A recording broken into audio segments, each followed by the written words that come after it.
Evan Smith for the Avon-Ōtākaro network. Welcome, Evan. Kia ora.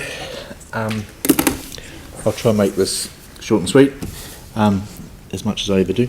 But I'm just going to be advocating here today for one thing and one thing only, and it's an extension really of what we talked about earlier this year when we presented on activating the red zone, and that's about seeking your support for timely transformative evolutionary activation of the Ōtākaro Avon River corridor by community. You have the power here now to play a significant role in enabling this if you choose to do so. There are two primary activation barriers within the corridor. One is around the processes for approval, which are largely governance issues, and they are being addressed via negotiations outside of the annual plan decisions.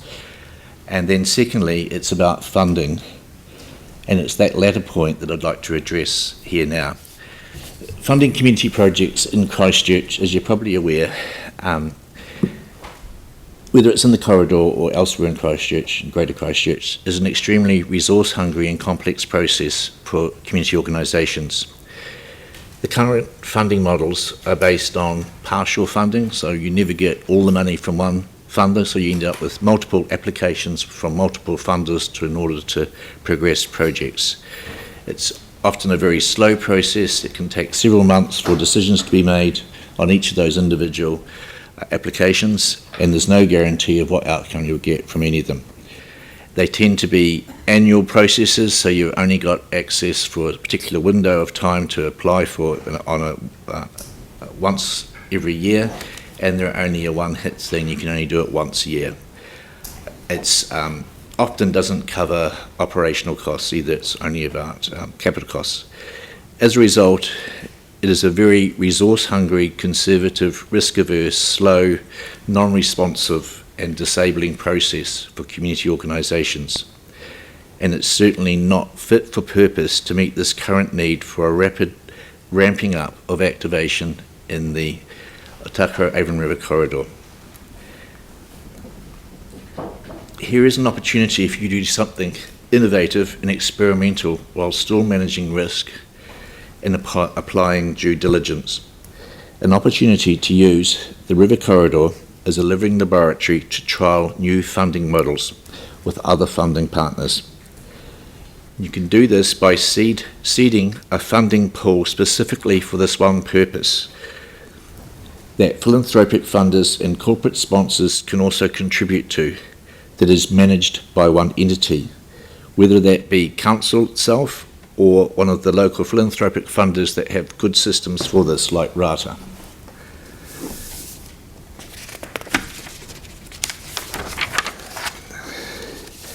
What we're asking for is a one-stop shop single application fund which provides timely turnarounds for decisions, that is not limited to one application per year, and that fully funds projects and their operational costs to get them up and running.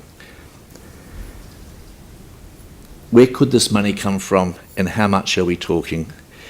The obvious two candidates for the Ōtākaro Avon River corridor are the Christchurch Earthquake Appeal Trust Fund of 15 million that is still sitting there that we sought some time ago, or the 40 million corridor component of the Acceleration Fund.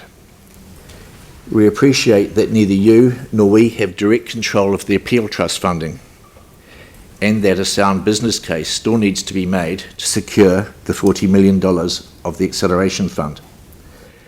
But the latter is totally in your power to undertake, and we would argue strongly that here is a prime example of accelerating regeneration in the corridor. We are asking that you advocate for and then allocate 1.5 million of that $40 million acceleration fund dedicated to the corridor. And once secured, that you use it to seed a pool of funding for this purpose over the next 5 years, starting with $500,000 this year, and then in the remaining $1 million being dispensed over the next 4 years. This represents just 3.75% of the fund, from which significant and highly valued activation can be generated within the communities. To recap, what we're asking for here is to set aside $500,000 in the current financial year from the Acceleration Fund for this purpose, with a further $1 million to follow over the next 4 years, and advocate for this in your business case to Treasury. At the same time, establish a transitional impact investment fund for this purpose and invite other funding providers such as the philanthropics and the corporate sponsors to supplement this fund, and work with them on creating a simplified, fast-track, single application process to access this fund. By doing so, you'll be playing a leadership role in pioneering an innovative, integrated community funding model that could be potentially applied elsewhere in Christchurch and on a larger scale in the longer term in the corridor, while at the same time significantly enabling the ramping up of timely, transformative, evolutionary activation with the Ōtākaro Avon River corridor by community. Thank you. Are there any questions? Thank you. Questions? Sorry, that's my phone again. I seem to make a habit of doing that. Maybe one request through you. Thank you again, Evan, and acknowledging all your hard work, obviously. Over this possible model, are you thinking, obviously council as being just what it is, in terms of the funding it does, it could be a conduit for getting this underway, or for bringing the funders together? Is that? I think it certainly there's an opportunity here for council to play a leadership role. For a long time, the various funding providers have struggled to work together to make things happen, and it's very much in the interests of the city and in all the NGOs within the city to see if we can get a much more efficient and smart way of tapping into funding to make things work. At the moment, it's extremely inefficient. We spend a lot of our time just doing funding applications to make things happen, and it's very unresponsive, so it's very hard to get. We have to plan 18 months ahead for projects to get funded, and that's just not good enough in this kind of environment that we're going to be seeing soon in the corridor. The ownership, though, Lynn's, the approval process to do stuff in the red zone, isn't that part of the problem?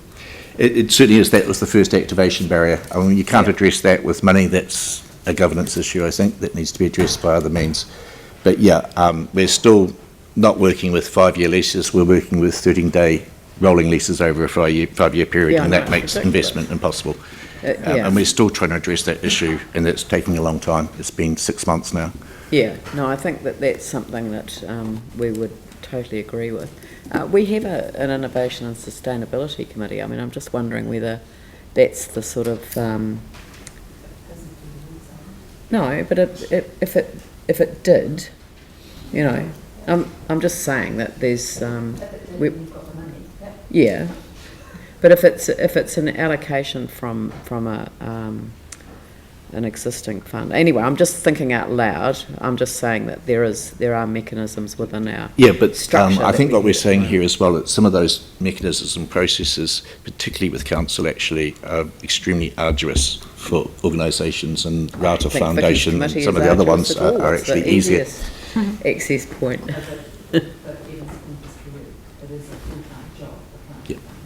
Yeah. No. Well, that's what we're saying, that it could be council, or it could be people that have experience in this area, like the Rata Foundation, so a certain amount of the money gets used to administer it. So the key point is that it's an easy to access. You don't need to spend 24 hours writing. Yep. And you don't have to do multiple applications. Yes, I think that's it's a single hit place. Yep. Yeah. And it's very responsive, and there's a quick turnaround. Eh? Yeah. Yeah.